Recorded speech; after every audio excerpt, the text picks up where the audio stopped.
নমস্কাৰ ইয়া mid day 18 ষ্টুডিঅ'ত মই কৃপাঞ্জল ৰাজবংশী প্ৰথমটো খবৰ বিধানসভাৰ সদস্য ঘণ্টাত বিধায়ক অখিল গগৈ সদনত 15 মিনিটৰ ভাষণ বিধায়ক গগৈৰ শিৱসাগৰ সমষ্টিৰ উন্নয়নক লৈ ভাষণ অখিলৰ শিৱসাগৰক বিশ্ব ঐতিহ্য ক্ষেত্ৰ হিচাপে গঢ় দিয়াক লৈ বক্তব্য প্ৰশ্নোত্তৰ খিতানৰ পিছতে বিধানসভাত বক্তব্য অখিল গগৈৰ চৰকাৰ 126 গৰাকী বিধায়কক সমৰ্থন কৰিবলৈ আহ্বান উল্লেখযোগ্য গৌৰৱোজ্জ্বল সম্পদ তাৰোপৰি জাতীয় সমন্বয়ৰ প্ৰতীক বিধানসভাৰ সদস্য ঘণ্টাত বিধায়ক অখিল গগৈ এই সামৰিক অসামৰিক ৰাজহুৱা ক্ষেত্ৰসমূহ 15 মিনিটৰ ভাষণ বিধায়ক অখিল গগৈ আৰু সাধনাৰ ফল সমগ্ৰ অসমীয়া জাতিৰ সাধনাৰ ফল এইবোৰ মধ্যযুগৰ অসমৰ ঐতিহ্য আৰু পৰম্পৰাৰ গৌৰৱময় নিদৰ্শন বৃহৎ বৃহৎ অলেখ পুখুৰী অদ্ভুত জলপ্ৰযুক্তিৰে নিৰ্মিত বিশাল ভাণ্ডাৰ শিৱসাগৰ নগৰখনৰ সামৰিক অসামৰিক নগৰ পৰিকল্পনাৰ অন্তৰ্ভুক্ত এইবোৰ নগৰখনৰ প্ৰাকৃতিক পৰিদৃশ্যৰো অংগ ৰাজধানী নগৰখনক গড়খাৱৈ আৰু চকীৰ সজ্জাৰে সুৰক্ষিত কৰা হৈছিল শিৱসাগৰৰ ঐতিহ্যমণ্ডিত মন্দিৰবোৰ অতি সূক্ষ্ম অলংকৃত স্থাপত্যৰ উজ্জ্বল নিদৰ্শন অসমৰ স্থানীয় মন্দিৰ স্থাপত্যকলাৰ দিশৰ পৰা এই মন্দিৰসমূহ পূৰ্ণ বিকশিত বুলি ক'ব পাৰি এই মন্দিৰ কিছুমানৰ লগত জলপ্ৰণালীও সংযুক্ত হৈ আছে ঐতিহাসিকসকলৰ মতে শিৱসাগৰৰ এই হিন্দু মূৰ্তিবিদ্যাৰ সৈতে জনজাতীয় মোটিফৰ সংযোগ ঘটিছে অন্যান্য অট্টালিকাসমূহতো একেই সমন্বিত স্থাপত্যকলাৰ নিদৰ্শন বিদ্যমান আহোম স্থাপত্যবিদ্যাৰ উৎকৰ্ষৰ চূড়ান্ত নিদৰ্শন এই অট্টালিকাসমূহ ইয়াত নানাৰঙী সাংস্কৃতিক আৰু ধৰ্মীয় পৰম্পৰাৰ সংমিশ্ৰণ ঘটিছে গম্বুজ আৰু তোৰণৰ ব্যৱহাৰে ভিন্ন সাংস্কৃতিক পৰম্পৰাৰ সংগ্ৰামৰ উমান দিছে শিৱসাগৰ নগৰখন চালে দেখা যায় যে স্থানীয় আৰু সৰ্বভাৰতীয় পৰিকল্পনাৰ পৰা আহৃত সাংস্কৃতিক উপাদানৰ সৈতে আহোমৰ ৰাজকীয় বাণিজ্যিক সামৰিক আৰু কৃষি সম্পৰ্কীয় উপাদানৰ সংমিশ্ৰণেৰে নিৰ্মিত এখন অনন্য আৰু অতুলনীয় নগৰ হ'ল শিৱসাগৰ মুঠতে গ্ৰাম্য আৰু নাগৰিক উপাদানৰ সুষম মিশ্ৰণৰ গতিশীল পৰম্পৰাৰে শিৱসাগৰৰ সপ্তদশ আৰু অষ্টাদশ শতিকাৰ ভাৰতবৰ্ষৰ এখন সৰ্বোত্তম ৰাজধানী ৰূপে পৰিগণিত হৈ আছে আৰ্হি আৰু স্থাপত্যকলাৰ দিশৰ পৰা চালে দেখা যায় ৰংঘৰ নামৰ এই প্ৰাচীন প্ৰেক্ষাগৃহ নিৰ্মাণ কাৰ্যত পাতল ইটা আৰু প্ৰাকৃতিক চিমেণ্টৰ ব্যৱহাৰ কৰা হৈছিল সমসাময়িক স্থপতিবিদসকলৰ মতে জৈৱিক সমল ব্যৱহাৰ কৰাৰ বাবে ৰংঘৰৰ ভিতৰ ভাগ এতিয়াও শীতল হৈ থাকে আহোম সাংস্কৃতিক উৎকৰ্ষতাৰ অন্য এক প্ৰমাণ হ'ল গুড় মাটিমাহ শামুকৰ বিজল চূণশিল মাছতেল শালগছৰ এঠা আদিৰে কাৰিকৰসকলে তৈয়াৰ কৰা প্ৰাকৃতিক চিমেণ্ট ৰংপুৰৰ কাৰেং নামেৰে জনাজাত সাতখলপীয়া আহোম ৰাজকাৰেংটো আহোম যুগৰ সৰ্ববৃহৎ প্ৰকল্প ইয়াত এটা গুপ্ত পথেৰে নদীৰ সৈতে সংযোগ হৈ থকা অন্য এটা তিনিখলপীয়া কাৰেং পৰৱৰ্তী সময়ত এই ৰাজকাৰেঙৰ সৈতে সংযোগ কৰা হৈছিল এই কাৰেংসমূহ আহোম ৰাজত্বৰ অন্তিম পৰ্বৰ উত্থান পতনৰ নিৰ্বাক সাক্ষী যথোপযুক্ত সামগ্ৰী আৰু যথোপযুক্ত প্ৰযুক্তিৰে শিৱসাগৰৰ এই চমৎকাৰ অট্টালিকা আৰু সৌধসমূহক দীৰ্ঘকালীন স্থায়িত্ব প্ৰদান কৰি আহিছে শিলৰ সাঁকোসমূহ আহোম যুগৰ স্থাপত্য ভাৱনাৰ গুৰুত্বপূৰ্ণ নিদৰ্শন এইবোৰ উপাদানৰ উপস্থিতিয়ে গড়খাৱৈ আৰু শিৱসাগৰ নগৰক পূৰ্ব ভাৰতৰ ভিতৰতে এখন অতি গুৰুত্বপূৰ্ণ ঠাইলৈ ৰূপান্তৰিত কৰিছে চৰাইদেউত থকা বিভিন্ন মৈদামসমূহত সৎকাৰৰ প্ৰযুক্তি ইজিপ্তৰ পিৰামিডৰ লগতহে তুলনা কৰিব পাৰি 2014 চনৰ 15 এপ্ৰিল তাৰিখে ইউনেস্কোৱে এই মৈদামসমূহক বিশ্ব ঐতিহ্য ক্ষেত্ৰৰ অস্থায়ী তালিকাত ইতিমধ্যে অন্তৰ্ভুক্ত কৰিছে শিৱসাগৰৰ স্থাপত্য ভাস্কৰ্যই বিভিন্ন সময়ত অসম ভ্ৰমণলৈ অহা প্ৰখ্যাত লোকসকলক চমৎকৃত কৰি তুলিছে ব্ৰিটিছ প্ৰশাসকেই হওক মোগল সাম্ৰাজ্যৰ পৰা অহা পৰিব্ৰাজকেই হওক বা ইউৰোপৰ পৰা অহা আন লোকসকলেই হওক ভাৰতীয় লেখকেই হওক এই স্থাপত্যসমূহৰ আৰ্হি আৰু নিৰ্মাণ শৈলীক প্ৰশংসা নকৰাকৈ কোনেও থকা নাই দিখৌ নৈৰ কাষৰী হৰাগুৰি চাপৰি ফকীৰে সজালে মঠ চকুৰি ভকতে লয় আল্লাৰে নাম মাধুৰী বনৰে কঠ এয়া এটা লোকগীত এইদৰে বৰ্ণিত ব্যক্তিজন আছিল শ্বাহ মিৰাণ বা শ্বাহ মিলান তেওঁ এজন চুফী সাধক আছিল সুদূৰ বাগদাদৰ পৰা আহি হৰাগুৰি চাপৰিত তেওঁ বসবাস কৰিছিল সপ্তদশ শতিকাৰ মাজভাগত স্বৰ্গদেউ প্ৰতাপ সিংহৰ দিনত তেওঁ আহিছিল আজানপীৰ দৰগাহ হৰাগুৰি চাপৰিৰ সেই ঠাইত নিৰ্মিত হৈছে যি ঠাইত আজান পীৰে 120 জন ভকতক লৈ তাতে ধৰ্ম প্ৰচাৰ কৰিছিল শিৱসাগৰৰ দৰ্শনীয় স্থাপত্যসমূহৰ পটভূমিৰূপে আছে ব্ৰহ্মপুত্ৰ দিখৌ দিচাং আদি নদীসমূহ দক্ষিণ দিশে থকা পাহাৰসমূহ আৰু বিশাল সমভূমি অঞ্চল নগৰখনত অৱস্থিত ৰাজকীয় স্মাৰক দুৰ্গ নদী পাৰৰ ভূদৃশ্য, প্ৰতিৰক্ষা চকী, বিশাল বিশাল পুখুৰী আৰু গড়খাৰসমূহৰ মাজত সামৰিক, ধৰ্মীয়, আধুনিক, মধ্যযুগীয় আদি ভিন্ন ধৰ্মী উপাদান একেলগে সানমিহলি হৈ আছে। অসমৰ আন আন নগৰত প্ৰাকৃতিক আৰু মানৱসৃষ্ট স্মাৰকৰ এনে সমাৱেশ কেতিয়াও দেখিবলৈ পোৱা নাযায়। এই স্মাৰকসমূহে তাহানি অসমৰ অৰ্থনৈতিক সমৃদ্ধি আৰু ৰাজনৈতিক অৱস্থাৰ স্বাক্ষৰ বহন কৰি আছে। ঐতিহ্য নগৰ হিচাপে শিৱসাগৰৰ গৌৰৱ অষ্টাদশ শতিকাতে শেষ হোৱা নাই। ঊনবিংশ শতিকা আৰু পিছৰ কালছোৱাতো এই চহৰৰ অন্যান্য সাংস্কৃতিক যাত্ৰাত বহু নতুন দিশ জড়িত হৈ পৰিছে। নগৰখনৰ চুকে কোণে ঔপনিৱেশিক যুগৰ স্মাৰকেৰে ভৰি আছে। ঊনবিংশ শতিকাৰ নিৰ্মাণ প্ৰযুক্তিৰ নিদৰ্শন দিখৌ নদীৰ কপি লগা দলঙে অসমৰ বহু মানুহক এতিয়াও বিস্ময়াভিভূত কৰি আহিছে। শিৱসাগৰ নগৰৰ লগত অসমীয়া সাহিত্যৰ আধুনিক যুগৰ তাৎপৰ্যপূৰ্ণ ইতিহাস জড়িত হৈ আছে। প্ৰথম ছপাশাল অৰুণোদয় আলোচনীৰ প্ৰতিষ্ঠাই হওক বা ঊনবিংশ শতিকাৰ সাহিত্যিক কৰ্মৰাজিয়ে হওক, 1946 খ্ৰীষ্টাব্দত আমেৰিকান বেপ্টিষ্ট মিছনেৰে প্ৰকাশ কৰা অৰুণোদয়ে অসমীয়া সাহিত্যত আধুনিক যুগৰ শুভাৰম্ভ ঘটাইছিল এই শিৱসাগৰতে। কিয় ঐতিহ্য নগৰী হিচাপে ঘোষণা কৰিব লাগে শিৱসাগৰক? শিৱসাগৰৰ বেছিভাগ ভৱন, অন্যান্য স্থান, চৌপাশৰ অঞ্চলসমূহ বিভিন্ন ৰাজ্যিক আৰু কেন্দ্ৰীয় চৰকাৰৰ আইনৰ অধীনত এতিয়াও সংৰক্ষিত হৈ আছে। নগৰখনৰ এইসমূহ আপুৰুগীয়া সম্পদ সংৰক্ষণ আৰু প্ৰতিপালনৰ বাবে সীমিত পুঁজি এতিয়াও যোগান ধৰি থকা হৈছে। সেয়েহে এই কীৰ্তিচিহ্নসমূহ বৰ্তমান আংশিকভাৱে ভাল বা মধ্যমীয়া সংৰক্ষণ ব্যৱস্থাৰেহে সংৰক্ষিত হৈ আছে। এইবোৰৰ প্ৰকৃত যথোপযুক্ত সংৰক্ষণ, সংবৰ্ধন আৰু সৌন্দৰ্যকৰণৰ কামবোৰ সঠিকভাৱে কৰিবলৈ শিৱসাগৰক ৰাজ্যিক ঐতিহ্য ক্ষেত্ৰ ষ্টেট হেৰিটেজ চাইট বা ৰাজ্যিক ঐতিহ্য নগৰী ষ্টেট হেৰিটেজ চিটি ৰূপে ঘোষণা কৰিব লাগে।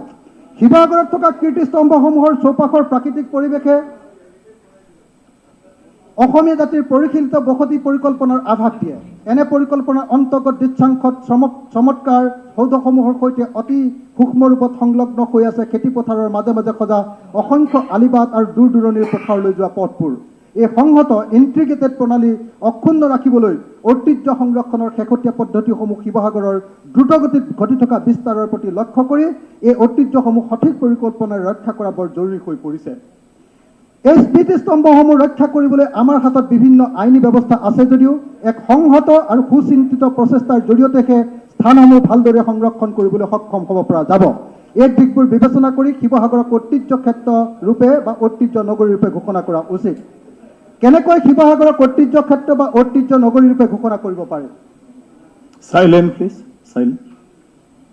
Assam Heritage Tangible Protection, Preservation, Conservation and Maintenance Act 2020 অধীনত একোখন ঠাইক ঐতিহ্য ক্ষেত্ৰ হেৰিটেজ সাইট ৰূপে ঘোষণাৰ ব্যৱস্থা আছে। উপযুক্ত আইনৰ 3 subsection A, subsection Roman 1, 3 subsection A, Roman 2, 6(1), 6(2), 8, 13 আৰু 14 ধাৰাৰ অধীনত শিৱসাগৰক ঐতিহ্য ক্ষেত্ৰ হেৰিটেজ সাইট ৰূপে বা ঐতিহ্য নগৰী হেৰিটেজ চিটি ৰূপে ঘোষণা কৰিব পাৰি। অথবা the Assam ancient monuments and records act 1959ৰ সংশ্লিষ্ট ধাৰাৰ অধীনত ঐতিহ্য ক্ষেত্ৰ ৰূপে ঘোষণা কৰিব পাৰি। শিৱসাগৰক ঐতিহ্য ক্ষেত্ৰ বা ঐতিহ্য নগৰ ঘোষণা কৰাটো ইউনেস্কোৰ 1972 চনৰ বিশ্ব সাংস্কৃতিক আৰু প্ৰাকৃতিক ঐতিহ্য সংৰক্ষণ ঘোষণাৰ লগত সম্পূৰ্ণৰূপে খাপ খাই পৰে। ৰাজ্য চৰকাৰে শিৱসাগৰক ঐতিহ্য নগৰ ৰূপে ঘোষণা কৰিবলৈ ভাৰত চৰকাৰক অনুৰোধ কৰিব পাৰে। ভাৰত চৰকাৰে the ancient monuments and archaeological sites and remains act 1958ৰ অধীনত এনে ঘোষণা দিব পাৰে। মই মাননীয় সাংস্কৃতিক মন্ত্ৰী ডাঙৰীয়াক অনুৰোধ কৰিছোঁ মনোযোগ দিবৰ কাৰণে। মই এই কথাটো উল্লেখ কৰিছোঁ, the ancient monument and archaeological sites and remains act 1958 Bharat চৰকাৰৰ এই আইনে এখন ঠাইক ঐতিহ্য নগৰী ৰূপে ঘোষণা কৰিব পাৰে। আনহাতে ৰাজ্য চৰকাৰে কেন্দ্ৰীয় চৰকাৰক শিৱসাগৰক national heritage city development and augmentation যোজনা অন্তৰ্ভুক্ত কৰিবলৈ অনুৰোধ কৰিব পাৰে। ভাৰতবৰ্ষৰ 13খন এনেকুৱা ঠাই আছে যি 13খন নগৰক ইতিমধ্যে এনেকৈ ভাৰত চৰকাৰে হেৰিটেজ নেশ্যনেল হেৰিটেজ চিটি ঘোষণা কৰিছে। শিৱসাগৰক ঐতিহ্য ক্ষেত্ৰ বা ঐতিহ্য নগৰ ঘোষণা কৰিলে কি লাভ হ'ব? শিৱসাগৰক ৰাজ্যিক ঐতিহ্য ক্ষেত্ৰ বা ৰাজ্যিক ঐতিহ্য নগৰ ঘোষণা কৰিলে শিৱসাগৰৰ গুৰুত্ব সাংঘাতিক বৃদ্ধি পাব। ভাৰত চৰকাৰৰ আইকনিক চাইটৰ ঘোষণাৰ সৈতে ই খাপ খাই পৰিব। ভাৰতৰ জয়পুৰ আৰু আহমেদাবাদ নগৰৰ দৰে ই ভাৰতবাসীৰ চকুত এখন প্ৰখ্যাত চহৰ হৈ পৰিব। শিৱসাগৰক ৰাজ্যিক ঐতিহ্য নগৰী ঘোষণা কৰিলে ইউনেস্কোৰ ওচৰত ইয়াত থকা ইয়াক এখন বিশ্ব ঐতিহ্য নগৰী ৱৰ্ল্ড হেৰিটেজ চিটি ৰূপে দাবী উত্থাপন কৰি স্বীকৃতি আদায় কৰাৰ বাট মুকলি হৈ পৰিব। সন্মানীয় সদস্য, মোৰ এক কথা আছে। নহয় আপোনাৰ হাতত 2.5 মিনিট আছে। হয়, 2.5 মিনিট কিবা যদি গুৰুত্বপূৰ্ণ আছে শেষ হৈ যাব মোৰ। মানে কিবা নকৰি পেলাই আপুনি ক'ব পাৰে ইম্পৰ্টেণ্ট পইণ্টখিনি। শেষ হৈ যাব মোৰ। ই ভাৰতীয় তথা বিশ্বৰ পৰ্যটকসকলৰ দৃষ্টি আকৰ্ষণ কৰাৰ লগতে ঘৰুৱা পৰ্যটকৰ আকৰ্ষণৰ কেন্দ্ৰস্থল হৈ পৰিব। অসমবাসী আকৌ এবাৰ ইয়াৰ ঐতিহ্য, গৌৰৱ আৰু স্বাভিমানৰ প্ৰতি সচেতন হৈ পৰিব। পৰ্যটন বৃদ্ধিৰে শিৱসাগৰত ব্যৱসায় বাণিজ্য বৃদ্ধি হ'ব আৰু বৃহৎ পৰিমাণে চৰকাৰী ৰাজহ বৃদ্ধি হ'ব। শিৱসাগৰ বিশ্বৰ এক আকৰ্ষণীয় পৰ্যটন ক্ষেত্ৰ হৈ উঠিব। ভৱিষ্যতৰ সপোন শিৱসাগৰক এবাৰ ঐতিহ্য নগৰ বা ঐতিহ্য ক্ষেত্ৰৰূপে ঘোষণা কৰাৰ পাছতে বিত্তীয় আৰু সাংস্কৃতিক বিষয়ৰ যোগ্য বিশেষজ্ঞৰ দ্বাৰা বিষয়সমূহ চোৱা চিতা কৰাব লাগিব। তেতিয়া স্থাপত্য, নগৰ পৰিকল্পনা, ইতিহাস, প্ৰত্নতত্ত্ব, ঐতিহ্য অধ্যয়ন, সাহিত্যৰ ইতিহাস আদি ভিন ভিন বিষয়ত বিশেষজ্ঞসকলক প্ৰকল্পটোৰ সৈতে জড়িত কৰি এই ঐতিহ্য নগৰখনক এক অন্যান্য আয়তন দিব পৰা যাব। চৰকাৰে শিৱসাগৰক ঐতিহ্য নগৰ পৰিচালনা প্ৰাধিকৰণ নামেৰে এক পৰিচালনা ব্যৱস্থা গঢ়ি তুলিব পাৰিব আৰু এই প্ৰাধিকৰণে এই সপোনৰ প্ৰকল্পক সাকাৰ কৰি তুলিবৰ বাবে প্ৰয়োজন হোৱাৰ সকলো ধৰণৰ পৰিকল্পনা আৰু সমন্বয় সাধন সম্ভৱ কৰি তুলিব পাৰিব। সৰ্বোপৰি এই সপোনৰ প্ৰকল্প আগবঢ়াই নিব পাৰিলে সমগ্ৰ অসমীয়া জাতি চৰকাৰৰ ওচৰত কৃতজ্ঞ হৈ পৰিব।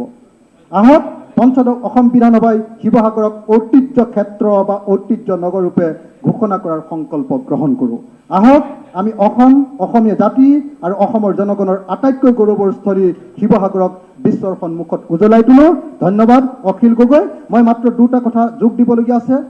অধ্যক্ষ মহোদয়, ইতিমধ্যে শিৱসাগৰ নগৰখনক মই সম্পূৰ্ণৰূপে চাফ চিকুণৰ কাম আৰম্ভ কৰি দিছোঁ। আপুনি জানে যে অহা অক্টোবৰ মাহৰ পৰা আমাৰ টুৰিষ্ট ছিজন আৰম্ভ হ'ব।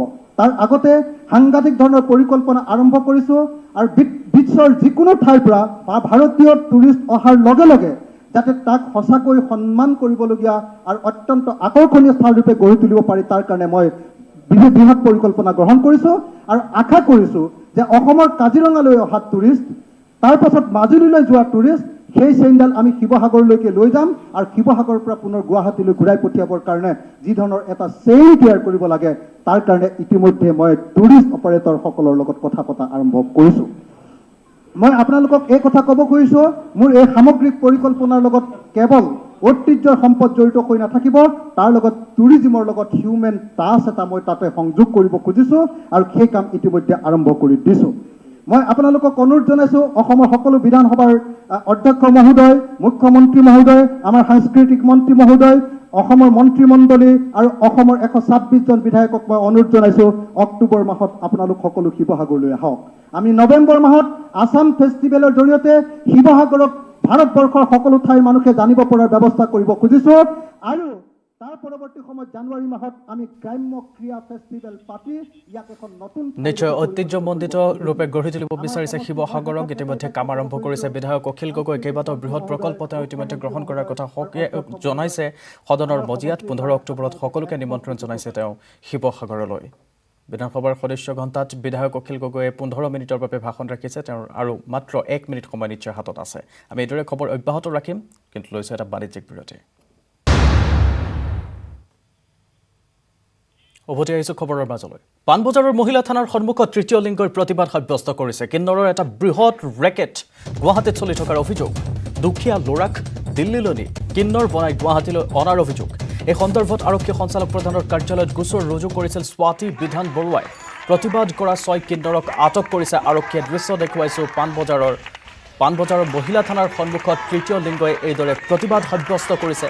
কিন্নৰৰ এটা বৃহৎ ৰেকেট গুৱাহাটীত চলি থকাৰ অভিযোগ, দুখীয়া ল'ৰাক দিল্লীলৈ নি কিন্নৰ বনাই গুৱাহাটীলৈ অনাৰ এক গুৰুতৰ অভিযোগ উত্থাপন কৰিছে তেওঁলোকে। সন্দৰ্ভত আৰক্ষী সঞ্চালক প্ৰধানৰ কাৰ্যালয়ত গোচৰ ৰুজু কৰিছিল স্বাতী বিধান বৰুৱাই। প্ৰতিবাদ কৰা 6 কিন্নৰক ইতিমধ্যে আৰক্ষীয়ে আটক কৰিছে, কিন্তু প্ৰতিবাদ এইদৰে সাব্যস্ত কৰিছে অব্যাহত আছে পাণবজাৰ মহিলা থানাৰ সন্মুখত। ৰেকেট এটা চলি থকাৰ অভিযোগ, দুখীয়া ল'ৰাবোৰক দিল্লীলৈ নি কিন্নৰ বনাই গুৱাহাটীলৈ অনাৰো অভিযোগ। এই সন্দৰ্ভত আৰক্ষী সঞ্চালক প্ৰধানৰ কাৰ্যালয়ত গোচৰ ৰুজু কৰিছে স্বাতী বিধান বৰুৱাই। 6 কিন্নৰক আটক কৰিছে প্ৰতিবাদকাৰী।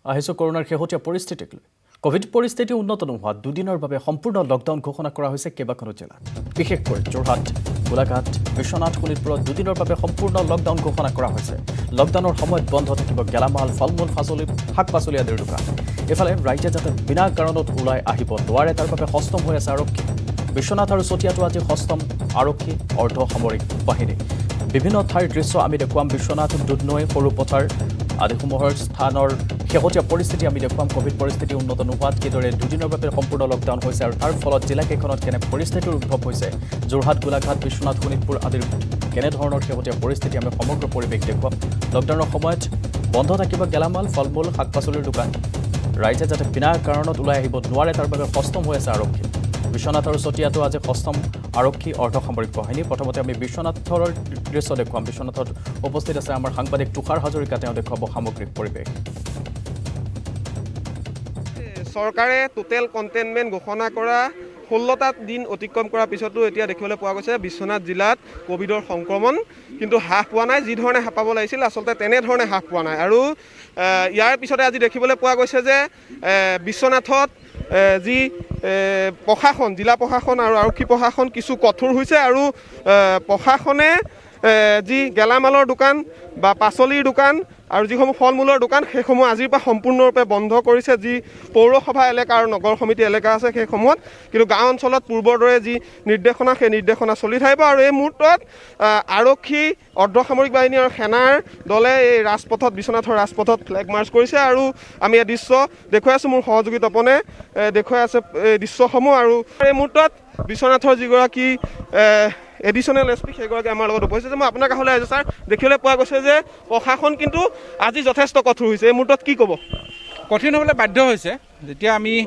আমাৰ প্ৰশাসনৰ ফালৰ পৰা যিখিনি নীতি নিৰ্দেশনা দিয়া গৈছিলে সেইখিনি মানুহে মানি চলা নাই একাংশই মানি চলা নাই আৰু এতিয়া বহুতে দেখিছোঁ বাৰম্বাৰ গুহাৰি জনোৱা স্বত্তেও মাস্ক নিপিন্ধে এনে আহি মানুহ ক্ৰাউডিং কৰে গতিকে এতিয়া যদি ক্ৰাউডিংটো আমি বন্ধ কৰিব নোৱাৰোঁ মানুহ যদি মাস্ক যদি নিপিন্ধে তেতিয়াহ'লে আমি কেনেকৈ পেণ্ডেমিকটো ৰোধ হ'ব গতিকে জনসাধাৰণ সজাগ হ'বই লাগিব আৰু জনসাধাৰণ সজাগ কৰিবৰ কাৰণে আজি আমি এটা ফ্লেগ মাৰ্চ জাতীয় এটা প্ৰগ্ৰেম লৈছোঁ যাতে সকলো মানুহে বুজি পাওক যে কি কাৰণে ফ্লেগ মাৰ্চটো উলিওৱা গৈছে জনসাধাৰণৰ নীতি নিয়মটো মানি চলক যাতে আমি পেণ্ডেমিকটো আমি ৰোধ কৰিব পাৰোঁ বিশ্বনাথ ডিষ্ট্ৰিক্টত গেলামালৰ দোকান বা পাচলিৰ দোকানসমূহ আজিৰ পৰা বন্ধ কৰিছে য়েছ বন্ধ কৰা হৈছে আমি গেলামালৰ দোকান পাচলিৰ দোকান আমাৰ ডিচি ছাৰে 12 বজালৈকে খোলা দিছিলে কালিলৈকে আপোনালোকে জানে কিন্তু আমি তাত দেখিবলৈ পাইছোঁ যে গেলামালৰ দোকানত বহুত মানুহ আহি এনেই বিনা কাৰণত ক্ৰাউডিং কৰে গেলামাল ল'বলৈ আহিছোঁ বুলি বহুত মানুহ বিনা কাৰণত ঘূৰি ফুৰে তেনেকুৱা আমি বহুত পাইছোঁ গতিকে তাৰ কাৰণে যাতে ক্ৰাউডিংটো যাতে নহয় জনসমাগমটো যাতে বন্ধ হয় তাৰ কাৰণে গেলামালৰ দোকানটো